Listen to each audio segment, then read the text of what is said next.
Halo kawan-kawan, selamat datang kembali di Refresh Alur Cerita. Di video kali ini, kita akan membahas alur cerita film perang yang berasal dari negara ginseng Korea Selatan, yaitu The Battle of Jangsari.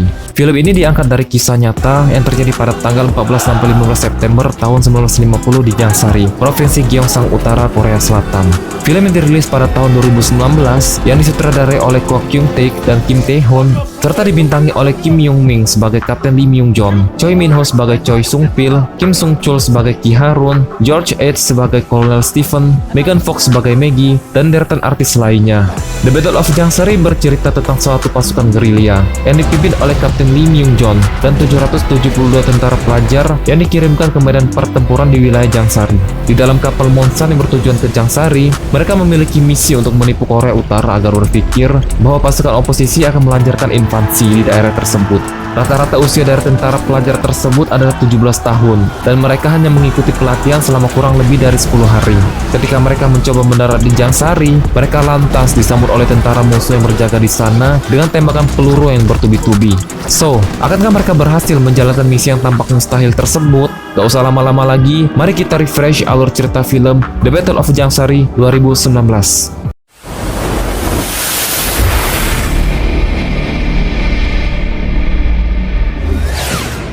Di awal film, sebuah narasi singkat menerangkan bahwa pada tanggal 25 Juni tahun 1950, Korea Utara memulai invasi ke Korea Selatan dengan didukung oleh Uni Soviet. Selama penyerbuan tersebut, Korea Selatan terpaksa mundur sampai ke Sungai Nokdong, wilayah bagian paling selatan di daratan Korea selama beberapa bulan. Untuk mengantisipasi serangan tersebut, Jenderal MacArthur memimpin operasi pendaratan Incheon dengan dimulainya serangan pengalihan di wilayah Wosan, Jumunjin, Kunsan, dan Jangsari. Tanpa ada satupun orang yang tersisa, sebuah kapal bernama Monsan membawa sejumlah 770 tentara pelajar yang dikirimkan menuju ke Jangsari sehari sebelum penyerangan Incheon tersebut dilakukan. Dan film The Battle of Jangsari dimulai. Jam 23.00, tepatnya pada tanggal 13 September 1950. Di tengah badai yang berkecamuk, kapal Monsan yang sedang membawa sejumlah tentara pelajar harus segera tiba di pantai Jangsari sebelum tanggal 15 September. Banyak para tentara yang masih muda tersebut muntah-muntah setelah tidak tahan dengan guncangan dari kapal tersebut. 진남포입니다. 진남포? 예. 평안남도요. 이 배에서 내리기만 하면 몇 대 없는 것 같아서요.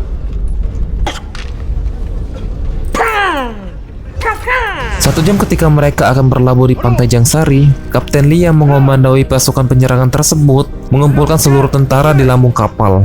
Setelah para tentara telah berkumpul, Kapten Lee langsung memberikan pidatonya untuk membakar semangat para prajurit di sana. Kapten Lee mengatakan bahwa saat ini tentara PBB dan Amerika akan membantu mereka dalam penyerangan ini, yang mana pasukan udara PBB akan menggempur dan membukakan jalan bagi mereka, sedangkan pasukan Amerika sendiri akan datang membantu dan membawa kapal tempur yang akan menembakkan meriam artileri ke arah pasukan musuh. Mendengar hal tersebut, seluruh pasukan langsung bersemangat dan siap bertempur demi merebut kembali kehormatan negara serta tanah air mereka. 제군들에게 묻겠다. 나라가 없이 부모 형제가 존재할 수 있나? 나라가 없이 제군들이 존재할 수 있나? 없다. 제군들이 바친 피 끓는 청춘을. Ketika tujuan mereka telah terlihat dan kapal Monsun telah sampai di bibir pantai, Kapten Lee langsung menghubungi pasukan udara PBB untuk segera menyerang pasukan Korut yang berjaga di sana. Tetapi hasilnya nihil. Akses saluran komunikasi mereka terganggu lantaran badai yang sedang terjadi. Ketika mereka masih menunggu bantuan udara, tiba-tiba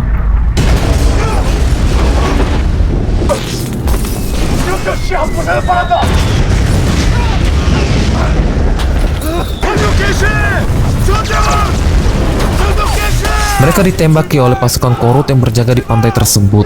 Mau tak mau, Kapten Lee memerintahkan kepada pasukannya untuk segera pergi ke pantai menggunakan kapal karet yang ada. Namun usaha mereka tersebut sia-sia karena tentara Korut yang berjaga di sana menembaki mereka. Lantas, kapten kapal berserta dengan beberapa krunya menyarankan kepada Kapten Lee untuk mengikatkan sebuah tali tambang ke suatu benda di pantai supaya pasukan Kapten Lee bisa sampai ke pantai tersebut menggunakan tali itu. Mendengar hal tersebut, Sung-pil yang notabene sebagai pemimpin dari pasukan pelajar tersebut merekomendasikan dirinya agar bisa ikut berserta dengan kapten kapal dan krunya. Perjalanan mereka ke tepi pantai tidaklah mudah, yang mana hanya Sungpil dan Kapten La yang berhasil mengikatkan tali tambang tersebut ke suatu benda di pantai. Tetapi kapten kapal yang telah menjalankan tugasnya itu gugur setelah ia menerima banyak peluru di tubuhnya.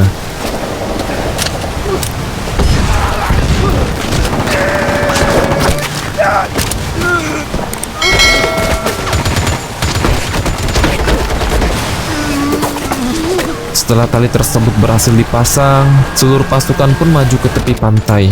Banyak dari tentara pelajar tersebut gugur menuju ke tepi pantai.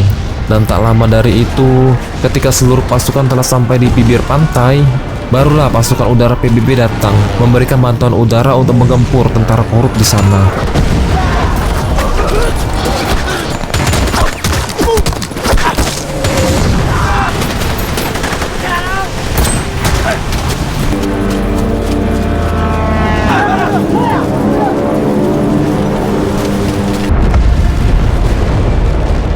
Jam 7.00 pagi, tepatnya pada tanggal 14 September, setelah pasukan udara telah memporak-porandakan pertahanan musuh, pasukan Kapten Lee tertahan di suatu lereng perbukitan. Lantaran pada puncak bukit tersebut masih terdapat tentara korut yang bertahan dan sedang menunggu kedatangan mereka. Untuk menghancurkan formasi musuh tersebut, maka Kapten Lee mencoba untuk memecah prajuritnya menjadi 3 bagian. Kelompok 5 pergi ke sisi kanan, kelompok 3 dan 4 ke sisi kiri, dan untuk kelompok 1 dan 2 beserta dengan Kapten Lee memberikan tembakan pengalihan agar kedua kelompok tersebut bisa pergi ke tujuannya masing-masing tanpa diketahui oleh tentara musuh.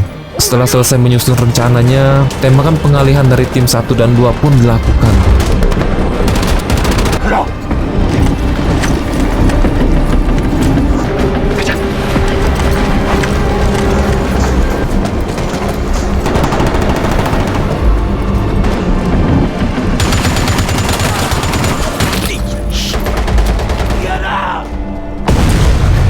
Setelah mengetahui bahwa sisi kanan dan kiri musuh telah dilumpuhkan, Kapten Lee memerintahkan seluruh pasukannya untuk menyerbu pasukan korup tersebut dengan kekuatan penuh.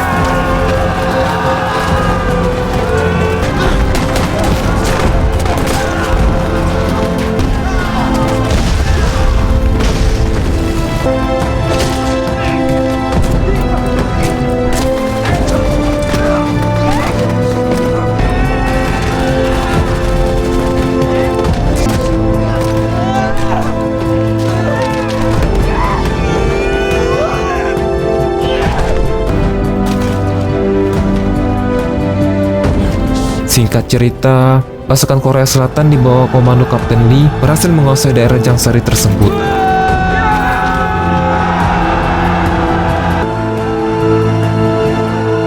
Ketika pertempuran usai, bawahan Kapten Lee melaporkan kondisi peralatan yang mereka miliki saat ini, yang mana terdapat 2 meriam, 1 mortir, 2 jeep, dan 1 truk dari tentara korut berhasil diamankan. Sedangkan alat komunikasi mereka miliki saat ini sedang rusak, sehingga mereka tidak bisa menghubungi markas untuk meminta bantuan, serta persediaan makanan yang mulai menipis. Mau tak mau, Kapten Lee memerintahkan mereka harus meminta pasukan makanan dari penduduk lokal di sana. Di sisi lain, seorang jurnalis perang yang bernama Maggie sedang menghadap ke Jenderal Young, jenderal tertinggi Korea Selatan saat itu.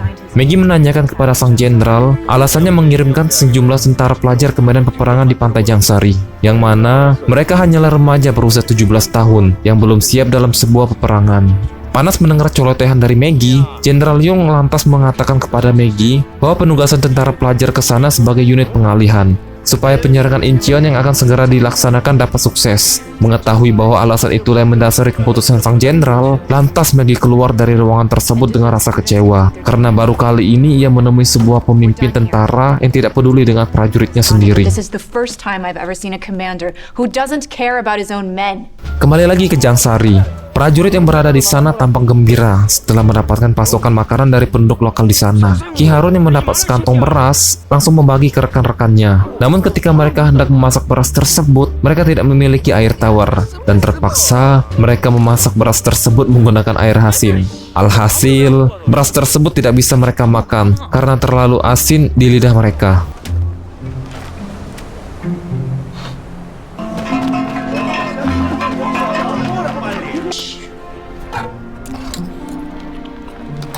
tim pengintai yang dikirimkan oleh Kapten Lee memberitahukan bahwa sejumlah 2 resimen dari Divisi 5 Korut tengah dalam perjalanan menuju ke pantai Jangsari untuk kembali merebut tempat tersebut dari pasukan Kapten Lee. Daripada mereka dihampiri terlebih dahulu dengan pasukan komunis, Kapten Lee lantas memecah pasukannya menjadi 2 bagian. Tim pertama bersama dengan Kapten Lee mencoba menghadang pasukan Korut tersebut di sebuah terowongan yang ada di wilayah itu. Sedangkan tim kedua bertugas untuk menjaga tempat mereka yang sekarang, jikalau pasukan bantuan datang ke tempat mereka. Singkat cerita, sebelum mereka menghadapi pasukan Korut, pasukan yang ditunjuk ke garis depan lantas mengganti baju mereka dengan baju tentara Korut yang telah tewas, agar tidak terlalu dicurigai oleh tentara Korut kalau keberadaan mereka diketahui. Pada saat menuju ke lokasi tujuan, tanpa sengaja, Ki Harun menginjak sebuah ranjau. Tapi untungnya, ranjau tersebut bukan untuk menyerang prajurit infanteri, melainkan bertujuan untuk melukai prajurit kavaleri.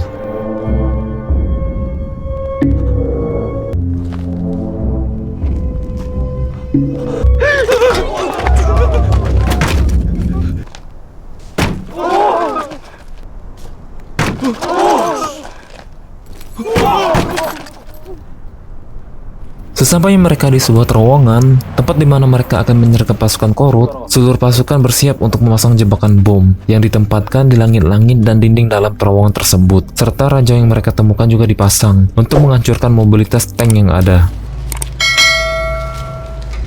Setelah sejumlah tentara Korut telah masuk dalam terowongan, jebakan pun diaktifkan.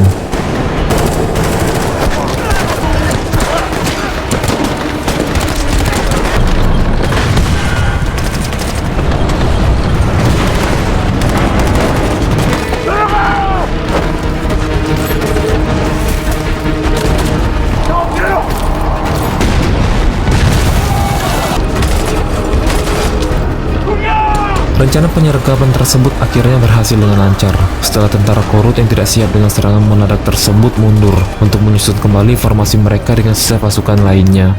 Seusai pertempuran tersebut, seluruh pasukan diperintahkan untuk kembali berkumpul di pantai Jangsari. Ketika Jongsik yang terluka akan dirawat oleh tim medis, ia pun menolak untuk diperiksa. Sungpil yang melihat hal tersebut menggantikan petugas medis tersebut untuk merawat Jongsik. Manduk yang berada di sana mengatakan kepada Sungpil bahwa yang sedang ia rawat saat ini bukanlah Jongsik, melainkan adiknya Jongsik yang bernama Monjong Nyeo. Manduk mengatakan bahwa Monjong dipaksa oleh ayahnya untuk menggantikan Jongsik. Namun hal itu langsung dibantah oleh Monjong bahwa ialah yang memaksa ayahnya untuk menggantikan saudaranya itu, karena Monjong merasa bahwa ia lebih baik ketimbang saudaranya dalam hal peperangan. Setelah mengungkapkan kebenaran itu, Monjong memohon kepada Sungpil untuk tidak melaporkannya kepada Kapten Lee. 부탁한다, 송필아. Sebelum mereka kembali ke markas, salah seorang prajurit senior di sana meminta Sungpil untuk mencari makanan di desa-desa terdekat karena persediaan makanan mereka telah menipis. Sungpil yang menyetujui permintaan tersebut lantas membawa beberapa orang untuk menemaninya termasuk Ki Harun. Setibanya mereka di suatu desa, mereka melihat bahwa terdapat sekelompok prajurit Korut yang sedang memasak sesuatu di sana. Sungpil yang bisa lokat berbicara orang Korut mencoba meminta bagian makanan dari kelompok prajurit tersebut. Namun, terdapat prajurit yang mencurigainya karena Sungpil tidak bisa memberitahu dari kelompok mana ia berasal. Setelah melihat dengan lebih teliti, ternyata prajurit yang curiga tersebut masih kerabat Sungpil yang bernama Choi Jae-pil. Namun prajurit Korut lainnya masih mencurigai Sungpil. Dengan kondisi Sungpil yang terpojokkan, maka rekan-rekan Sungpil menodongkan senjatanya ke arah pasukan Korut tersebut. Singkat cerita, prajurit Korut yang telah menjadi tawanan tersebut dibawa ke dalam hutan untuk dibiarkan hidup dengan cara diikatkan di sebuah pohon. Ki Harun yang tidak setuju dengan keputusan Sungpil tersebut lantas menuduhnya sebagai mata-mata Korut. Tak terima atas tuduhan yang dilontarkan dari Ki Harun, adu cekcok pun terjadi di antara mereka. Tentara Korut yang menjadi tawanan tersebut mencoba untuk memanfaatkan situasi yang tengah terjadi. Sontak aja, rekan-rekan Sungpil langsung mengambil tindakan untuk melumpuhkan tentara Korut tersebut. Tak terkecuali dengan sepupunya Sungpil. Ia tewas di tangan Ki Harun setelah mencoba untuk memberontak.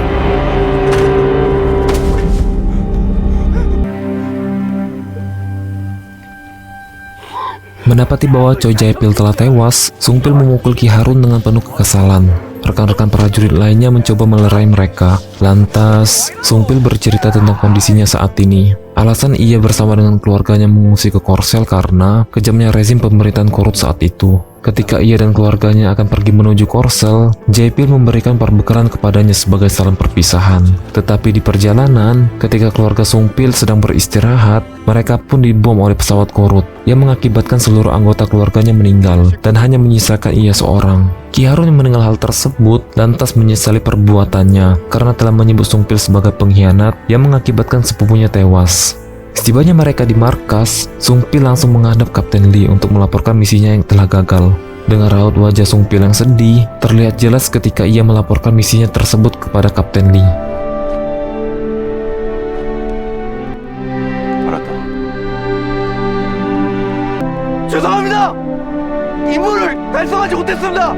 Keesokan harinya, Kapten Lee mendengar sebuah pesawat pengintai datang untuk melihat kondisi mereka, langsung memerintahkan seluruh tentara pelajar untuk membuat kode supaya keberadaan mereka bisa diketahui. Dan tak lama dari itu, sebuah helikopter datang ke tempat mereka untuk menjemput Kapten Lee agar kembali ke markas, guna melaporkan kondisi pasukannya saat ini.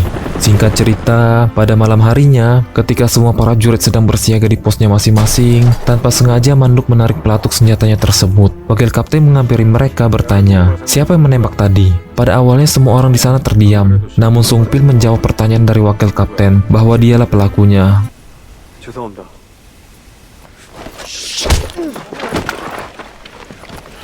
Mendapati bahwa Manduk tidak berani bertanggung jawab atas tindakannya tersebut, Ki Harun lantas menyita peluru dari senjata Manduk, dan ternyata mereka ini adalah teman seperkampungan beserta dengan Songjik.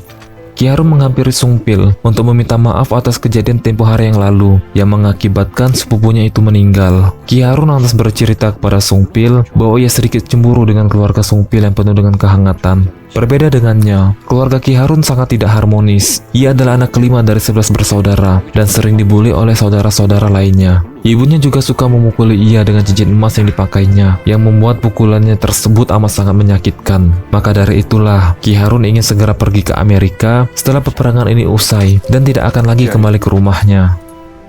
딴 사람 주지 말고 꼭 네가 먹어라. 그래서 미국도 가고.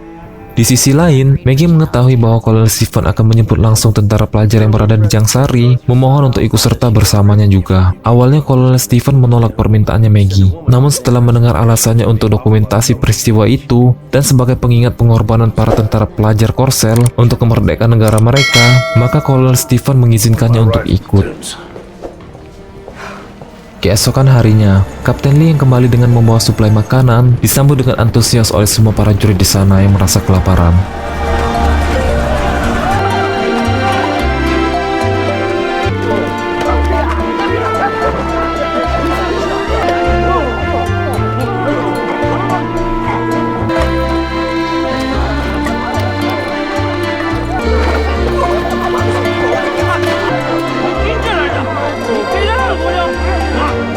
Setelah mereka sedang bersantai, Kapten Lee mengumpulkan semua prajurit elitnya untuk mendiskusikan sesuatu.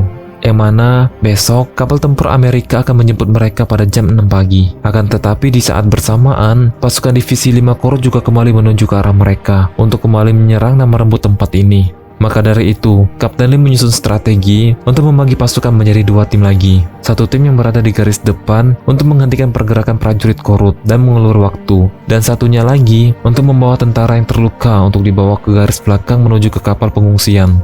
Singkat cerita, pada tanggal 19 September, pasukan divisi 5 Korut telah terlihat bersama dengan datangnya kapal perang Amerika. Kapten Lee lantas mengirimkan koordinat lokasi tentara Korut supaya kapal perang Amerika bisa menyerang dengan meriam artilerinya. Kolonel Stephen yang telah mengetahui koordinat tentara Korut memerintahkan untuk segera menembakkan meriam artilerinya dan pertempuran pun dimulai.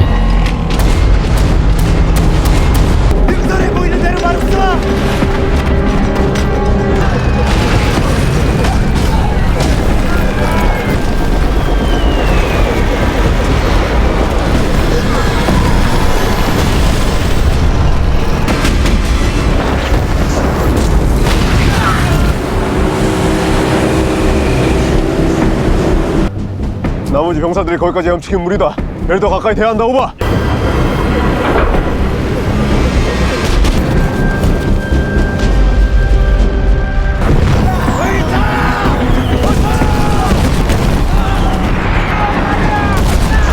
Pertempuran tak seimbang tersebut membuat pasukan pelajar Korsel banyak yang tewas. Bahkan ketika mereka telah mencapai kapal tempur Amerika untuk dievakuasi, kapal tempur tersebut tetap menjadi target penyerangan tank-tank tentara Korut yang membuat Kolonel Stephen menutup dek kapal. Sehingga mau tak mau membuat para prajurit pelajar yang belum naik ke kapal memanjat dengan tali yang ada di samping kapal.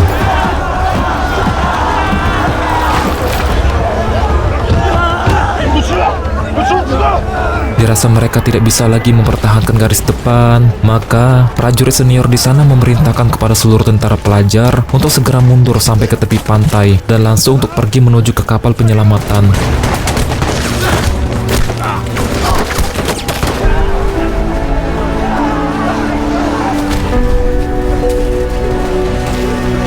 Ki Harun tak tega meninggalkan prajurit senior berjuang untuk mengulur waktu, lantas ia pun kembali ke garis depan dan menitipkan surat wasiat kepada Song Pil untuk diberikan kepada ibunya. Melihat Ki Harun kembali ke garis depan dengan penuh semangat, maka ia pun menyusulnya dan memberikan surat Ki Harun kepada Manduk yang notabene teman seperkampungan Ki Harun.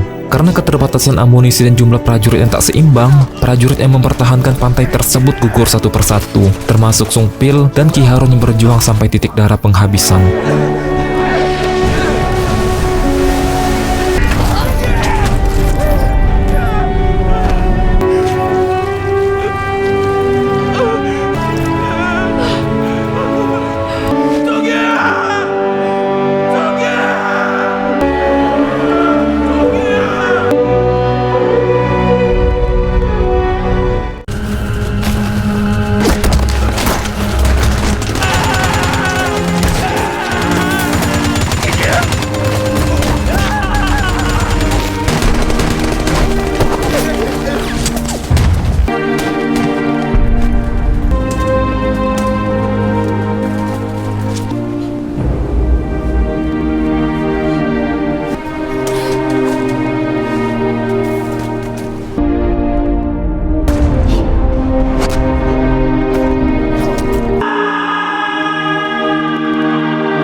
Singkat cerita, Kapten Lee yang menghadiri persidangan militer untuk mempertanggungjawabkan misinya yang gagal, lantas memohon kepada hakim untuk mendaftarkan para prajurit pelajarnya secara resmi di militer, agar perjuangan mereka demi kemerdekaan Korea Selatan dapat dikenang oleh seluruh warga Korea Selatan kini dan nanti.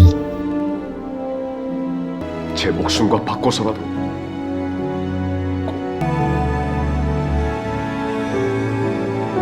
Manduk yang selamat dari peperangan tersebut kembali ke kampung halamannya seorang diri, yang mana Monjong dan Ki Harun gugur pada pertempuran tersebut, dan ia pun memberikan surat wasiat Ki Harun kepada ibunya.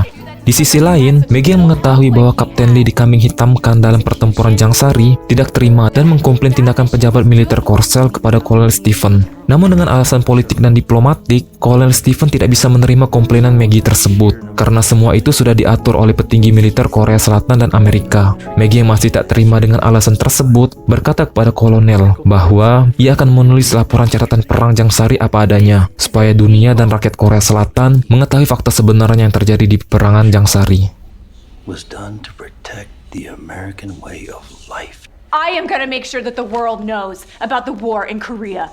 Di akhir film, sebuah narasi singkat menerangkan bahwa Kapten Lee yang dihukum telah mendapatkan kembali kehormatannya setelah difitnah atas peperangan di pantai Jangsari. Di sisa hidupnya, ia pun berupaya mendapatkan nomor seri militer anak buahnya yang tewas pada pertempuran tersebut, dan juga kepada wartawan wanita Amerika yang telah menginspirasi karakter Maggie di film ini. Serta film The Battle of Jangsari ini didedikasikan untuk tentara pelajar yang telah mengorbankan hidupnya demi kemerdekaan tanah airnya. Dari sekian banyak film bertema peperangan yang ada, menurut saya film ini salah satu film yang sukses membangun simpati para penonton dari kejamnya peperangan, yang mana film ini dengan baik menceritakan background masing-masing dari para karakternya, yang membuat feel penonton dibuat naik turun ketika menonton film ini. Penggarapan perbaruan genre yang dimasukkan di film ini juga terbilang sukses, yang mana kita bisa melihat kisah konyol dan lugu para tentara pelajar, dan juga perjuangan mereka yang minim akan pengalaman dalam peperangan. Jadi saya harap teman-teman bisa menonton kembali film ini secara utuh, agar bisa mendapatkan film movie experience dari menonton film ini. Well done kawan-kawan, mungkin sampai di sini aja pembahasan kita mengenai alur cerita film satu ini. Jika kalian suka dengan isi dari video ini, kalian bisa like, share, and comment videonya. Serta jangan lupa juga untuk menekan tombol subscribe and tombol loncengnya ya guys, biar kalian gak ketinggalan video-video dari Refresh lainnya. Oke guys, see you again in the next video. Bye-bye.